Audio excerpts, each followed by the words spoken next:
የኤዥያው ታላቅ ፖለቲከኛ የቻይናው ፕሬዝዳንት ሺ ጂንፒንግ አገራቸውና ዓለም በዶናልድ ትራምፕ የታሪፍ ማዕበል እየታመሱ ባሉበት ሰዓት ዛሬ በደቡብ ምስራቅ ኤዥያ የሶስት አገራት ጉብኝት የመጨረሻዋን ካምቦዲያን ረግጠዋል። ቬትናም፣ ማሌዥያ ከዛ ካምቦዲያ የሺ ጂንፒንግ የተጠኑ የጉዞ መዳረሻዎች ሆነዋል። ሺ ፍትሐዊነትና እኩልነት የሚያስተናግድ ንግድን ዓለም ላይ መፍጠር እንዲሁም ወደ ራስ ብቻ እየተመለከቱ የዓለምን ኢኮኖሚ የሚያናጉትን በጋራ እንመክታቸው ዓላማ ይዘው ነው ወደ ደቡብ ምስራቅ ኤዥያ ብቅ ያሉት ተብሎላቸዋል። ያው ሰሞነኛውን የአሜሪካ የታሪፍ ጦርነት ግምት ውስጥ አስገብተው ሊወስዷቸው ከሚገቡ እርምጃዎች መካከል አንዱን እንዳደረጉ የሚጠቁም ሆኗል። በተለይም ሺ ጂንፒንግ ቬትናምና ማሌዥያ ብቅ ሲሉ ቻይና ከአሜሪካ ይልቅ ታማኝ የንግድና የጸጥታ አጋር ናት የሚል የግል መልእክታቸውን ይዘው ቀጥታ አደረሱ የሚል ትርጓሜም ተሰጥቶታል። ከ2013 ወዲህ ለመጀመሪያ ጊዜ በማሌዥያ ጉብኝት ያደረጉት ፕሬዝደንቱ በቬትናም ከአርቲፊሻል ኢንተለጀንስ እስከ የንግድ ትብብር ስምምነት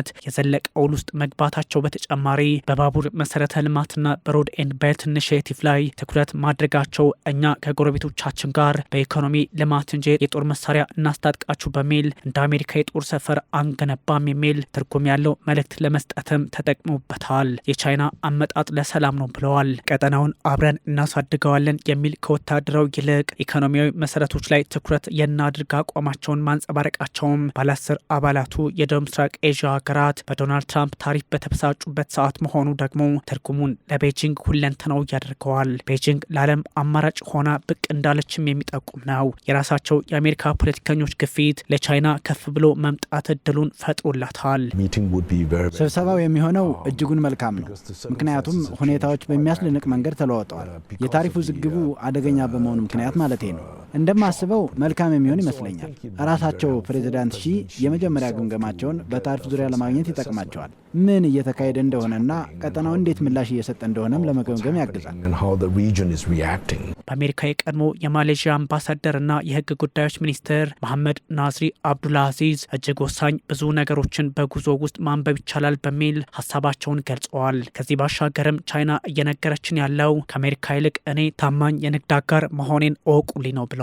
እኛ ቻይና ተኮሮች ነን፣ ይህ ደግሞ ያለን አረዳድ እንደዛ መሆኑን ያሳያል ማለታቸው በእርግጥም ሺ ጂንፒንግ የተጠናው ጉዟቸው ጠቅሟቸዋል ለማለት ያስደፍራል። ዋሽንግተን በማሌዥያ ላይ የ24 በመቶ ታሪፍ ስትጥል ምንም እንኳን ማሌዥያ የበሬ ወለደ ትርክት ብትለውም ከአሜሪካ በሚገቡ ምርቶች ላይ የ47 በመቶ ታሪፍ ጥላለች በሚል ክስ ምክንያት እንደሆነ ይነገራል። ታዲያ ከ10 እስከ 145 በመቶ ዓለምን በታሪፍ ጦርነት ያተራመሱት ዶናልድ ትራምፕ አቅማቸው እስከ 145 በመቶ ብቻ እንዳልሆነ ቢገልጹም አንድ እርምጃ በቀረጥ ሲራመዱ በተመሳይ መንገዳቸው ላይ የቆሙ ያስቸገሯቸውን ሺ ጂንፒንግን ግን አልሰጓቸውም ለማለት ያዳግታል። ሺ ጂንፒንግ ጉዟቸው የተከበረና ዓለም አቀፋዊ ጫናዎችን ከቻይና አንጻር እንዴት እንፍታ የሚል የፖለቲካ እርምጃ ግንዛቤ አስገብተው ሲሆን በኤዥያዎቹ አገራት እግራቸው ሲያርፍ ትርጓሜው ጎበኙ ብቻ ሳይሆን አሜሪካንም አስደነገጡ ሆነዋል። በማሌዥያ ከንጉስ ሱልጣን ኢብራሂም ኢብኔ ኢስካንደርና ጠቅላይ ሚኒስትር አንዋር ኢብራሂም ጋር በክብር ግብዣ ሲደረግላቸው እንደ አንድ መሪ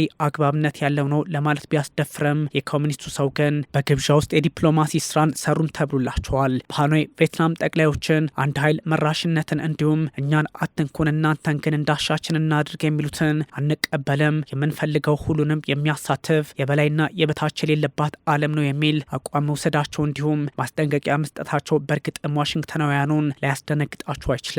ለዚህም ነው የአሜሪካው ፕሬዚዳንት ዶናልድ ትራምፕ በትሩዝ ሶሻል ሚዲያቸው ቻይናና ቬትናም አሜሪካን እንዴት አጣብቂኝ ውስጥ እናስገባት በሚል መክረውብናል በሚል ያስገነዘቡት። የፕሬዚዳንቱ ጉዞ ቻይና አሜሪካን ተክታ ዓለምን ማቆም እንደምትችል በተለያዩ ጥምረቶች እንደ ብሪክስ በቀጠናዊ ኮምፕሬንሲቭ ወዳጅነት ነጻ ንግድ እንዲሁም ከሩሲያ ጋር ያልተገደበ ወዳጅነትና ከአሜሪካ በተቃራኒው የቆሙ ኃይሎች ጋር በመስራት አዲስ መንገድን በአዲስ የፖለቲካ ምዕራፍ የማንበር አካሄዳቸው ነው በሚል የአሜሪካ ፖለቲከኞች ከስጋት አንጻር እየመረመሩት ይገኛል።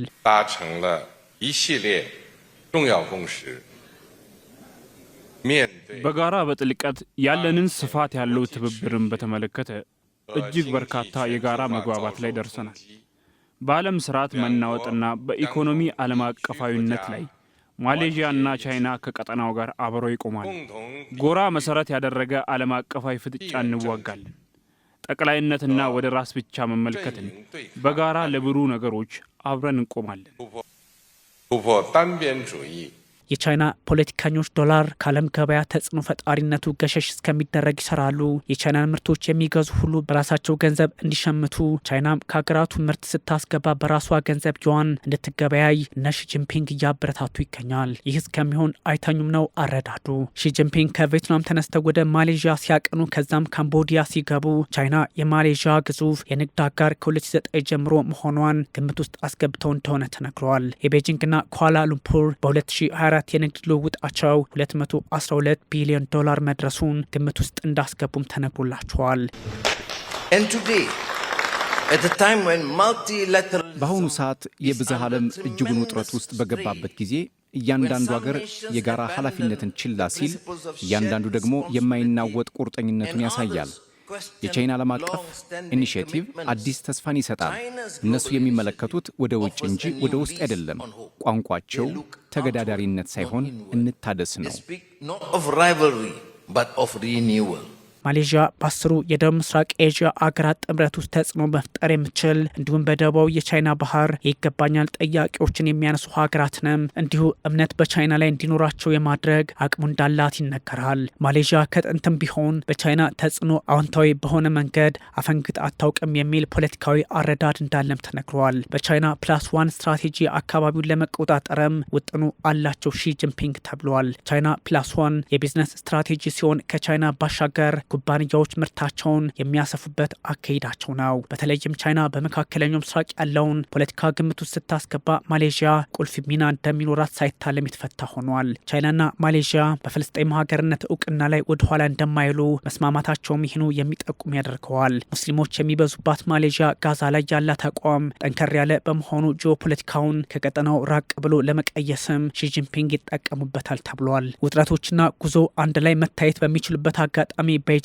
ለዶናልድ ትራምፕ የታሪፍ ቁጥሮች ጨዋታ ቦታ አልሰጥም ማለቷ በእርግጥም ትልቁን ዓላማ ለማሳካት ሺጂንፒንግ እድሉ እንዳላቸው የሚጠቁም ያደርገዋል። ቤጂንግ ወደ አሜሪካ የምትልካቸውን ምርቶች መቀነስ እንዲሁም ከ7.5 በመቶ እስከ 100 በመቶ የመክፈል ግዴታ ወይም በ1974ቱ የንግድ ስርዓት የብሔራዊ ደህንነት ጉዳዮችን ያገናዘበው አሰራር ገቢራዊ ይደረግ ዘንድ ትራምፕ እንደሚሹ ተነግሯል። በቻይና በኩል ተቀባይነት እንደሌለው እየተነገረ ይገኛል። ይህ አሰራር የአሜሪካን ንግድ ቅርጽ የለወጠ አሊያም አዲስ መንገድን እንዲከተል ያደረገ ነበር። አሁን ላይ ግን በቻይና ፖለቲከኞች ተቀባይነት ያለው አይመስልም ተብሏል። የትራምፕ ታሪፍ ቀልድ እንጂ ከእንግዲህ በቻይና ኢኮኖሚ ላይ የሚፈጥረው አንዳች ነገር የለም ባይናት ቤጂንግ አሁን ባለው ሁኔታ የዓለም አቀፉ የንግድ ተቋም በ2025 ዓለም አቀፉ የንግድ መጠን 0.2 በመቶ ሊቀንስ እንደሚችል ከማስቀመጡ ውጪ ዛሬ ለዓለም አቀፉ የንግድ ስርዓት ተገዥዋ ቻይና እንጂ አሜሪካ እንዳልሆነችን መረዳቷለው።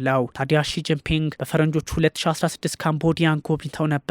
ዛሬ ደግሞ ደርሰዋል። እንደደረሱም ጠቅላዮችን እንዋጋለን፣ ጥምረትን መሰረት ያደረገ ጎራ አይኖርም፣ ሁሉንም እኩል የምትመለከት ዓለም እንጂ የተናጠል ዓለም አያሻንም በግልጽ ማለታቸው በካምቦዲያ ትርጉሙን የዋዛ ያደርገውም። ለዚህም ነው ሺጂንፒንግ ቬትናም፣ ከዛ ማሌዥያ እንዲሁም ካምቦዲያ እያሉ የደቡብ ምስራቅ ኤዥያ አገራትን ሲያካልሉ ፖለቲካቸውን ከአሜሪካ አንጻርም እየቃኙት ነው እየተባለ የሚገኘው።